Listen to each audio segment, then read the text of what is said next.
x, the number that's being multiplied by x. What do we call that number?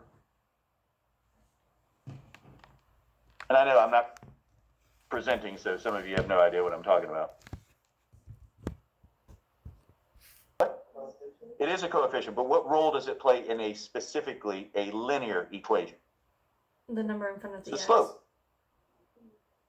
So it's not going to be your y-intercept. That's your slope.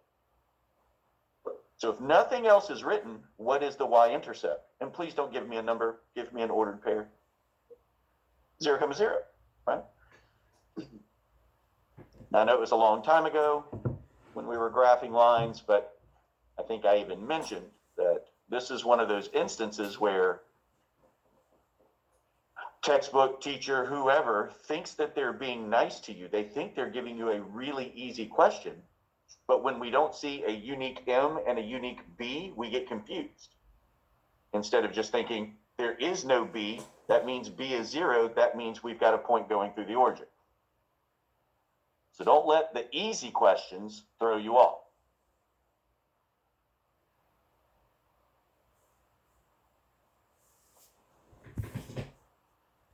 So we've got the ordered pair 0, 0, and we've got a slope of -2.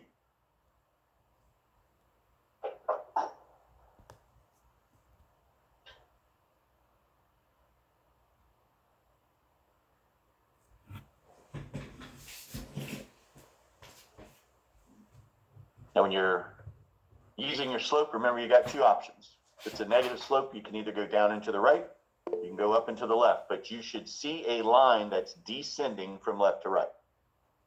You want to go down and to the right or up and to the left?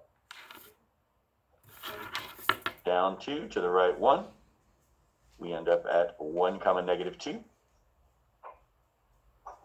And before you grab your straight edge and just start drawing a line, what additional information do we have to consider when we're graphing a linear inequality? Before we talk about shading, before you draw the line, is it dotted or solid? If it's a strict inequality, as this one is, if it says strictly that y must be less than -2x, what kind of line are we going to draw? It's going to be dotted. Dash, whatever you want to call it.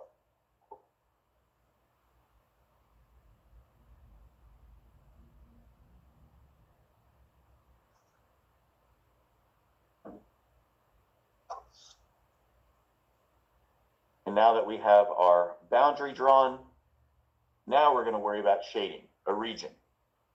We're either going to shade this region kind of to the right or above, depending on your perspective, or we're going to shade this region to the left or below. How do you find out which way to shade? It's not flip a coin. It's not guess. You pick a point that isn't on the line. That's the crucial part. I always try to use the origin as much as possible because 0 is easy to do arithmetic with. But this line goes to the origin. I can't use that. So pick your favorite other ordered pair then, Lillian. 1, 0 it is.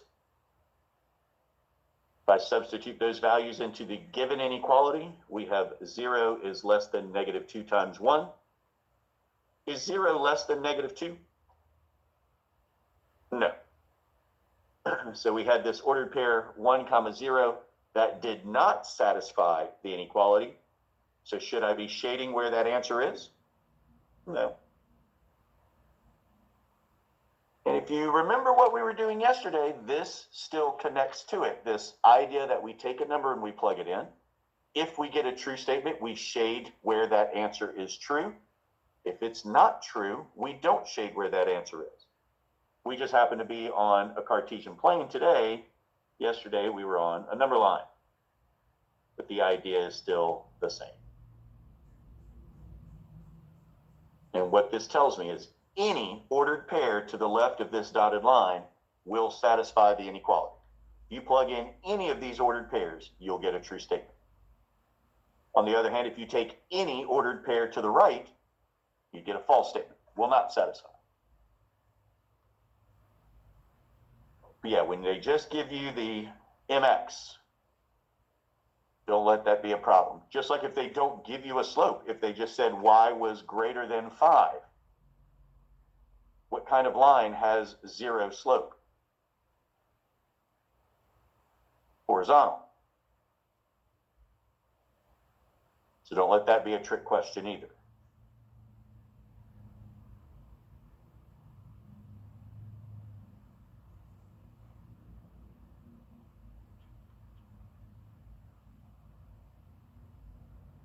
So let's try to stay in this realm so we're not just jumping around from topic to topic. Anything else about graphing linear equations, graphing linear inequalities, or writing the equations of writing linear equations? Any of that?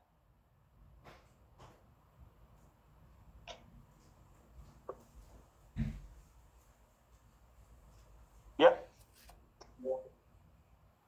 You find any question and we will do it. Or you can try like you did yesterday and make one up. You said y.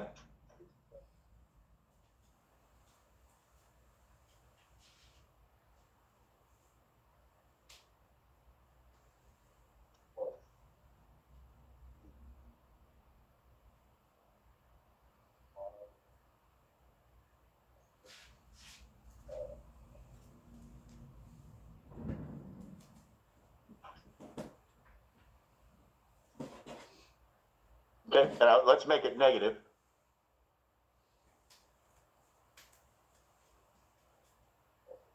Plus 1.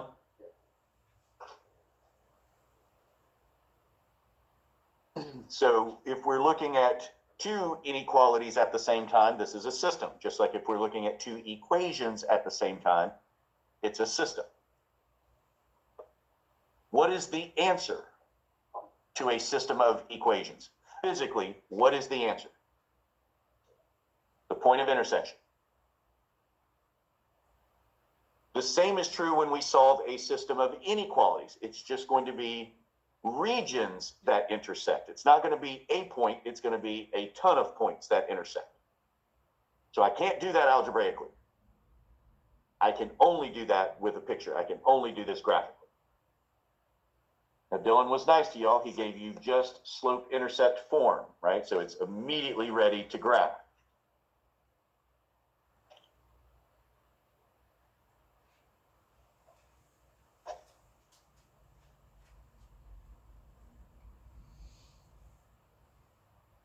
First inequality. Where is the y-intercept? And do not say 2. 0, 2. It's an ordered pair.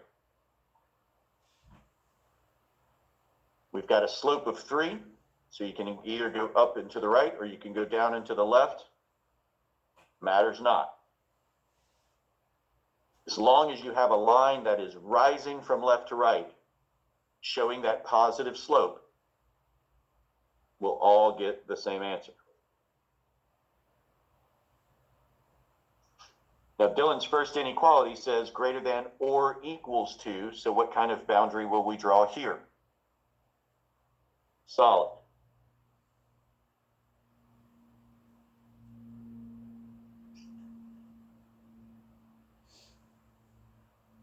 And you don't have to wait. I wait until the end to do my shading.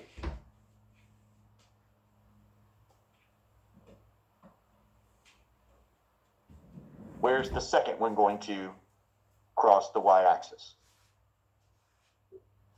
0, 1. It has a negative slope, 2/5. I'm going to go down and to the right.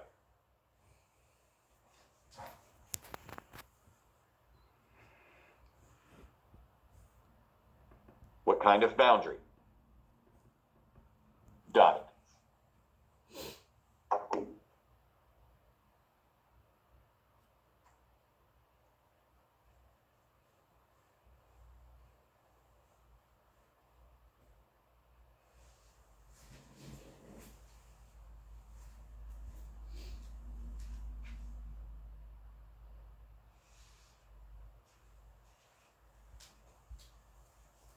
I like to use the origin when it's possible, but you don't have to. Dylan, pick your favorite ordered pair to test. the origin. I'm going to be like Mike. I would encourage you to try to use the same ordered pair in both inequalities instead of choosing one inequality or 1 point for one inequality and a different point for another one. I've just seen that lead to confusion on where you're supposed to shade. If we look at one location, I think you'll be safer.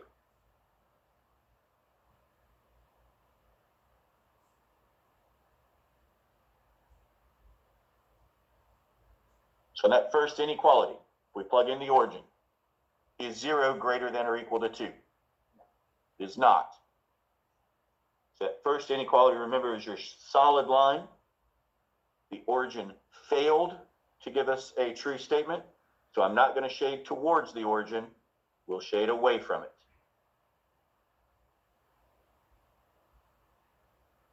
Lather, rinse, repeat. Do the same thing now in the second inequality.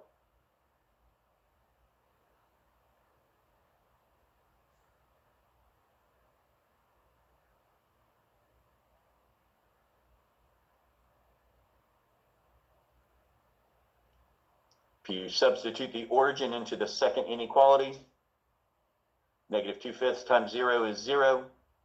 0 plus 1 is 1. Is 0 less than 1? It is. So now the origin does satisfy the inequality for the dotted line, so we would be shading towards that point. So our point of intersection needs to be where we have both shading below the dotted line and to the left of the solid line, which would be here.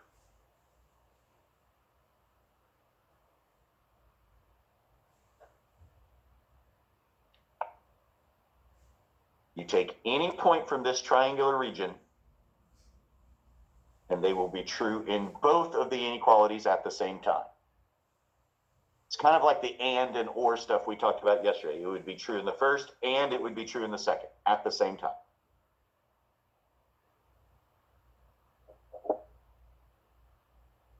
Yeah. So this stuff is like what we talked about, right? Like 2 points. Okay, so what we've drawn here are two functions, right? We're not trying to put together a function out of different pieces. What we're trying to find here is the region of points that satisfy both of these inequalities at the same time. So we're not trying to put together a function. Really good question. I don't know that I've ever had someone make a connection between when we're putting pieces of piecewise functions together on a graph, and then when we also have systems that we put on a graph at the same time.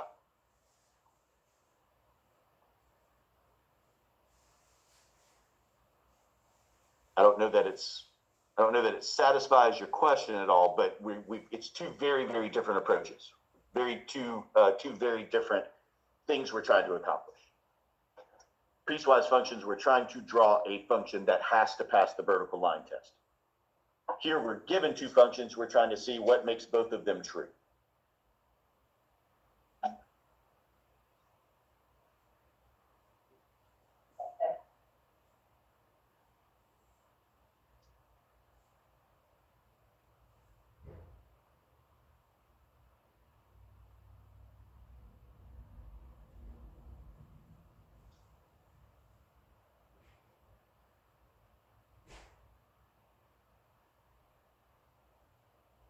You're entertaining yourself, aren't you?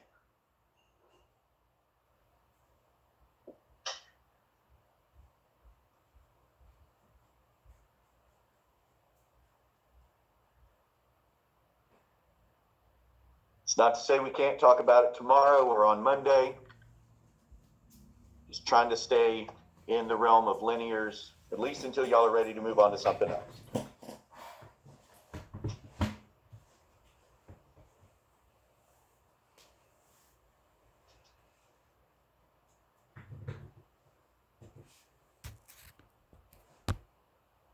So if I give you 2 points, there's a line that goes through them. There's 3 different ways that we can write that line. slope-intercept form, which is how most of you prefer and have been conditioned to write the equation. Point-slope form, which is way easier, what I'm trying to get you guys to at least consider doing. The third way is standard form, which admittedly is not at all useful when you're trying to graph it. But if you think about the systems that we've been solving, they are usually written in standard form. So we've got to be comfortable with all of it. But if you're just given two ordered pairs, that just dictates a line. It doesn't say what form it has to be in. The person asking the question is the one who's going to say, put it in one form or the other.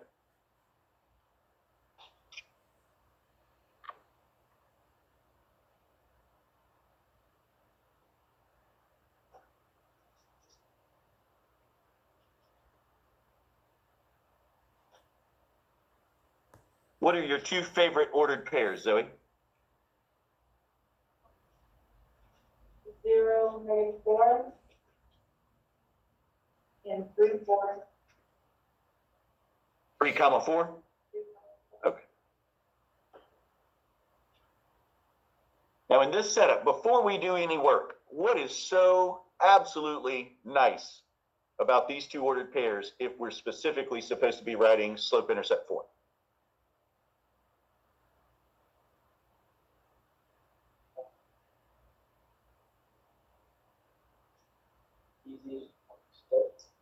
Nope, slope is always the same. Slope formula doesn't matter. So if it's not about the slope, it must be about.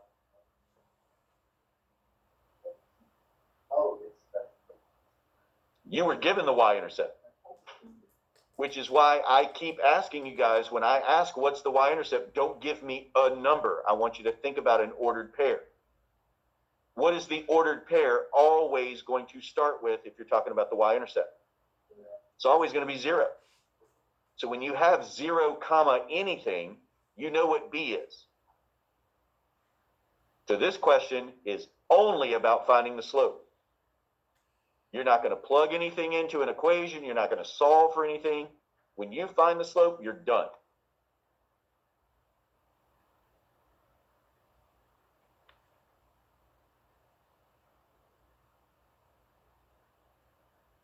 There's the slope formula you have known forever. There's nothing special about those subscripts other than to say these have to be one of your ordered pairs that match up, and then these have to be an ordered pair that matches up. You cannot willy-nilly put your x and y coordinates in whatever order that you want. There's got to be a pattern to it. It doesn't mean second and first.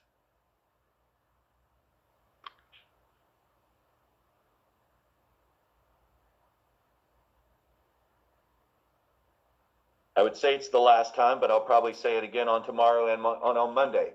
Do not subtract a negative. Do not write 4 minus a -4. You're better than that. Don't add a negative either. Don't say 3 plus a -0.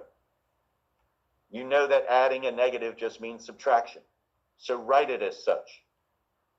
You know that subtracting a negative is addition. So write it as such.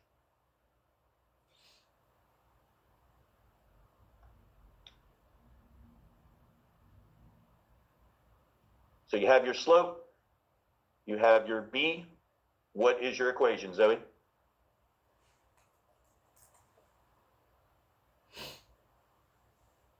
What's slope-intercept form? What's the template? Now, if you're asking about slope-intercept form, that's y equals mx plus b. There's m. There's b. So what's the equation?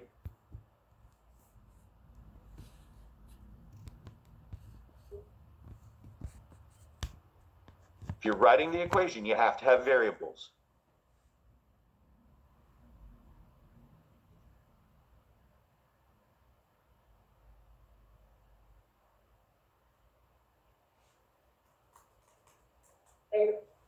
There you go.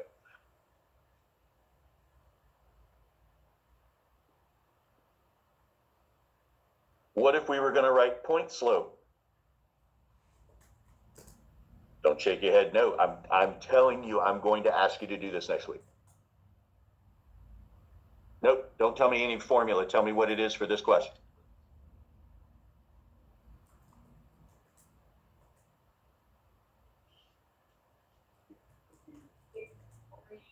I was excited. That was. Let's say the four. We're never going to say minus a negative. I don't have an x coordinate of 4 in anything that you gave me.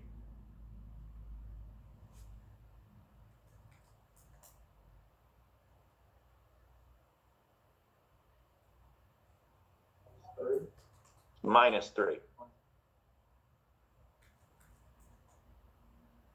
Remember, if you're reading ordered pairs from point slope, or if you're putting an ordered pair into point slope, you've got to switch the signs. You've got an x coordinate that's positive 3. What goes into parentheses is a negative. Not minus a negative, not plus a negative, just put a negative. If you have a y coordinate of 4, what goes into the equation is a negative 4.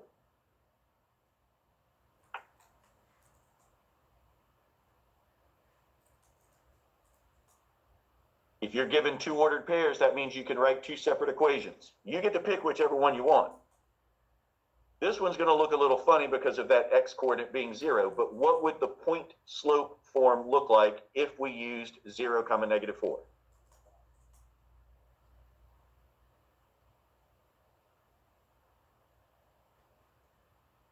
And we would never say x minus 0. What happens when you subtract 0 from x? It's just x.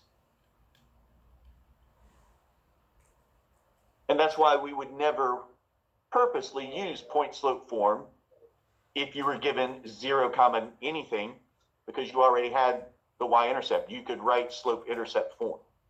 Y equals mx plus b.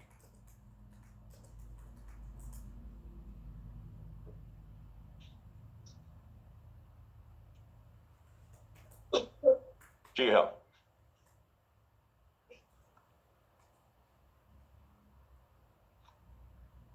So I guess it's also worth mentioning, you need to know the template that goes with the type of equation. If I say point slope and you're thinking slope intercept, that's going to be a problem.